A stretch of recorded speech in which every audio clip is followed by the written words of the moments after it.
All right, hey guys, Black Friday, right? So it's been a while. I finally pulled the trigger on the Ferro plate carrier, FCPC V5, right? So let's take a look at it, right? I bought it. I'm a big fan of Ferro. I've used this stuff for 9 years now, I think. 9, yep. Big fan of his work. But I never had one of these before, and they get crazy hype, so I wanted to take a look at it. And going into this, I want to let you guys know I did not get it to prove that I don't like it, all right? There's a lot of really good things about this, and then there's some things that I don't really care for. So we'll go through those, and hopefully I don't upset you guys too much. But Ferro plate carrier, let's take a look at it. All right, guys, so looking at the Ferro Concepts V5 plate carrier thing, right? So I meant to run the numbers and see how much this thing costs again, because I bought it from SKD. If you never bought from SKD, please do. They're a fantastic company. But I bought it Black Friday or Cyber Monday, actually, I think. So 18% off, maybe. And it's still exorbitantly expensive. All right. It's up there with damn near an AVS. If it's not the same, it's pretty close. Definitely more than a SPC set up and ready to go. The plate bags themselves are fairly reasonably priced. I would even say they're a good price. The 3AC, the 3-inch assault cummerbund, is wildly overpriced in my opinion for what it is, and I do not like it. But I got it because this is what everybody gets with this thing, and it's really what should push it into being a competitor with the Shaw plate carrier, anything using the axle plate cummerbund, the SPC, and the AVS, right? It's the structured aspect of the plate carrier, and it's kind of what bumps it up from a plate carrier to kind of that high tier plate carrier. And I'm not a fan of the cummerbund, but we'll go into that a little bit later. I'll take it apart because it's kind of tough to maneuver around on the table the way it is. So looking at the front plate bag, first things first, huge fan of the actual plate bags with some very small tweaks in them. All right, so it's got one integrated cable routing, one route off the side of the plate bag. I think that's a really nice touch. It would have been cool to see one or two more per side since they're already working that in. It's got a laser cut upper chest, and you can't see it in here, but there's loop there built in for mounting the G-hook placards that Ferro is known for. I think it's really an awesome way that they tucked that in there, especially depending on how your G-hooks are routed. If they are hook going into the center, which I think most are, you kind of got to take your plate out to work it in there. But once it's in there, it's totally secure, and you're not going to have any issues with your G-hooks popping off on you because they're stuck by this seam here. You really need the slack of not having plates in there to route them. But it's in there. I think you can just barely make it out right there. So it sits pretty close to the edge of the plate bag, and it fixes kind of my one concern about G-hook placards is that they can work themselves loose. He's also got some laser cut vertical molly here. So if you wanted a surface mount buckle, you could do that.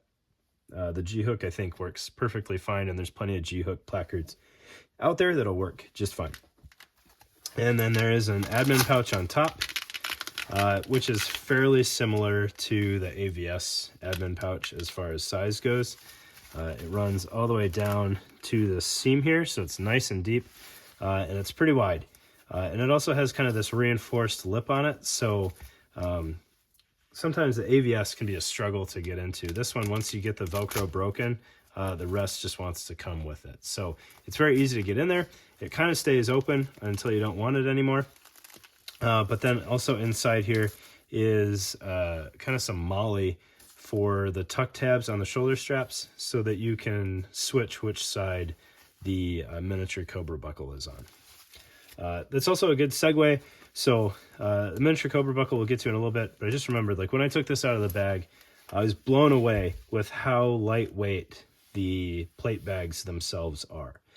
Now, that might just be that it's been a little while since I've gotten a plate carrier and really been cognizant of the plate carrier with nothing attached to it as far as what it weighs. But I was blown away with how lightweight it is. And I think that Ferro made some really smart choices in their materials that they used and where they used them. It weighs as close to nothing as you could get on a full-featured plate bag, right? The Cobra Buckle, I was also blown away with how lightweight it is because it is comically small, all right? I'm not a huge fan of buckles going on my shoulders. This one, they used one of their EDC belt buckle Cobra buckles, I believe. So it's a 1-inch Cobra buckle, and it's very low profile. It really doesn't get in the way, but I would almost say it is too low profile for being quick release, especially if you're wearing gloves. Now, I haven't tried to take it off under a lot of stress or anything like that, but it is something to be aware of, that if you're banking on being able to use this in a stressful situation, it may be a little tricky.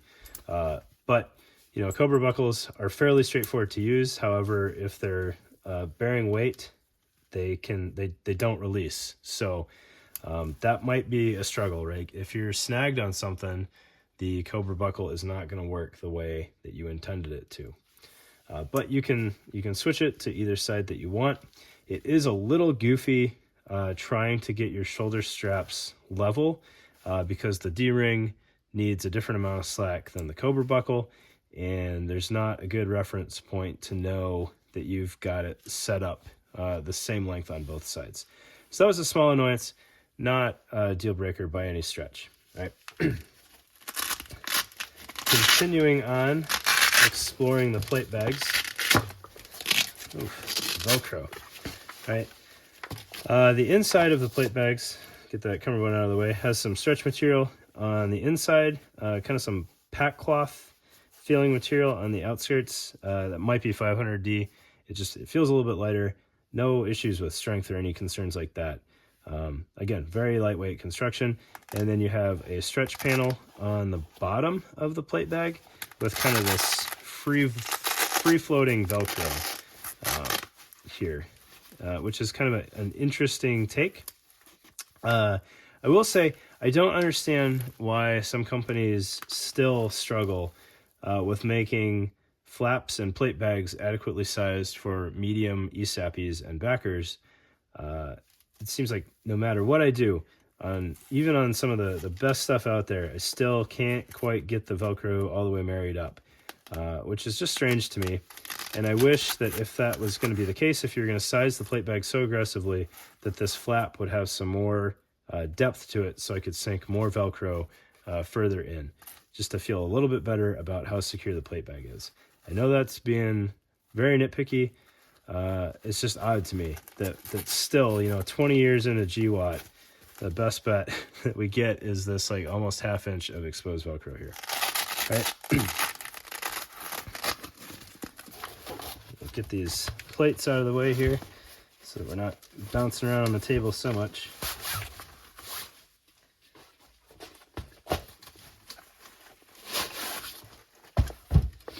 I do kind of like the way the the flap is done here with this pack cloth type material, just kind of being integral to the front plate bag. It's got a nice feel to it, and you can see there's plenty of depth on the Velcro. So if you had small plates, you could sink it further. But the tongue, I wish the tongue was longer so that you could get that all the way in there. All right. Looking at the shoulder straps, they're nothing to write home about. You absolutely need pads on these shoulder straps, but you've got plenty of adjustment to make it smaller. He could have taken the loop a little bit, or the hook a little bit longer on the rear bag so that you had some more room to really sink that down if you needed to. But he does have loop on the inside of that so that you can mount your shoulder pads or your core ice fence or whatever with some one wrap. Right.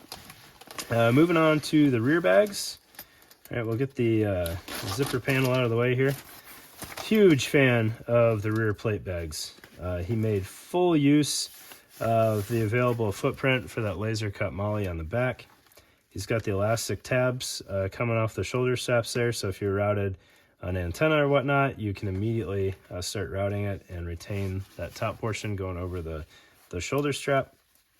And, you know, it's got some very intricate construction here with the way the zippers are sewn on, the way the laser cut panel is sewn in there. This is not a tube with a Velcro closure on the bottom. There are a lot of pieces that go into this, and I can definitely appreciate the construction that went into putting it together. But you get full nice MOLLE field. If zip-on panels aren't your thing, they're not in the way at all, and you can access all of that MOLLE. And then I like the way he did the cummerbund flap here, where the rear plate bag has this kind of sleeve on it almost. So this laser cut piece and the flap are all one piece, and you get real nice, easy access to your cummerbund mounting there. Right? So get the cummerbund completely out of the way here. You can see it's just Velcro mounted there. One thing that is a little bit of a concern here is to adjust the cummerbund, you need to open the plate bag. So if you're trying to do it on the fly, or you're trying to have a buddy help you out, in theory you could accidentally dump your plates, because you do need to open the plate bag to adjust the cummerbund sizing. So I can see how that could be a concern to people. Right? Again, that tongue is nicely done. The way it's integrated into the plate bag, it's not just a flap sewn on. I really do like the way Ferro made these plate bags. Very small corrections or issues that I have with the plate bags themselves. I also like the way he did his zip-on panels. They're very pain-free. You've got some Tegris tuck tabs up top to help hold the center of the zip-on panel, and then you've got some longer tabs on the bottom to help keep it anchored. And then I like the way he allows you to stack. Let's see if I can figure this out. There we go. To stack the hydration bag, right? Because this is two plate bags that we got going on here. The hydration sleeve, which is just a sleeve.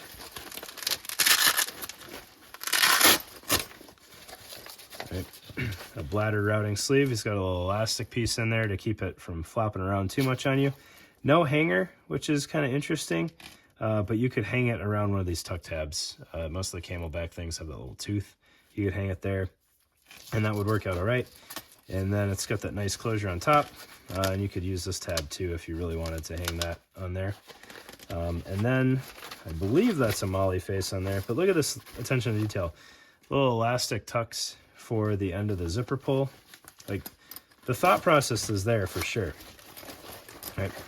The outside of the water bladder just has a top and lower MOLLE, kind of like the back of a 119 overt actually. So you could mount some MOLLE pouches as long as they're full length. That would be all right. I'm not going to go too far into detail on the back panel. We'll do that as a separate video. But I do like the way you can layer them. If you don't want water, you can very easily ditch the water and zip the utility portion back on. Really well done. Right? The plate bags, like I said, are exceptionally well done. Sorry, getting all tangled up here. But this thing, I do not like this thing. And let's go over why I don't care for this thing. Right? It's a two-row cummerbund. Huge fan of that. All right, so it's a win as far as the sizing goes with respect to the height. But there is there's just the stretch here. It has some stretch. I didn't get it. It just didn't work when I had it all set up. I couldn't feel any stretch going on. So there's room there to breathe, but that's not really like sizing stretch. All right. So you're kind of fixed to this length. Now you can overlap the front and the back if you want to, but then you start getting a little bit of bulk. You've got this Tegris tab that hangs off here. and it's so stiff that it just kind of wants to do its own thing, and it doesn't really contour to the plate bag. I don't know, maybe I'm being really nitpicky on this one particular cummerbund. I just don't enjoy it compared to the SPC cummerbund or the axle. You know, I think the V5 with just an elastic cummerbund is a good setup. I don't think you need to go this far, especially for the price that you pay for this thing. Now, I haven't tried mounting anything on here. It would mount fine. It's fully functional MOLLE. You shouldn't have any issues there. I don't really enjoy it. In the back, gets bulky. I don't know. I'm just not a huge fan of the cummerbund. Some people love it, right? And if you love it, that's great. It's for you, and that's totally fine. I could do without this tab here. I just feel like it gets in the way. These tabs could be a little bit shorter, so you don't, like on your front plate bag, let's really get in the way here. All right, if we marry this up, the edge of the hook to the plate bag, like you have to overlap those tabs on the front plate bag. You know, we're over halfway there. So either you have 6 layers of stuff in the middle, plus just the Tegris being stiff as it is, or you pay some out and then you've got raw hook rubbing up against whatever. Now, if you've got radios, it's not a big deal, but if it's, you know, just your combat shirt, that's going to irritate you eventually. And the back is the same way. With this stretch portion in here, and the Tegris run the whole way, it's rather thick. And again, this is more than half the plate bag, so either it fits you perfect out of the box, which is great, right? If that's the case, awesome. Or you're overlapping, or you've got raw hook again hanging off the back of your plate bag, which just isn't great. Yeah, I don't know. You know, this is my opinion, right? I bought this thing, so I can say whatever I want about it, right? I would say that even if he gave it to me. But plate bags, phenomenal, right? Elastic cummerbund, great. Not a fan of this thing. I would rather it have the lacing style of the SPC or the Shaw or the Axle. I just think that's a better setup. And I think, you know, 2020, slick plate carriers, this works. It's cheap, it's easy to do. Premium plate carriers, the lacing, I'm a fan of the lacing. It takes longer to set up, but you got more sizing options. You dial it in better. It's less bulk. I like it. All right, so that's the Ferro Concepts V5 plate carrier. Rambled on for long enough here. Really well done.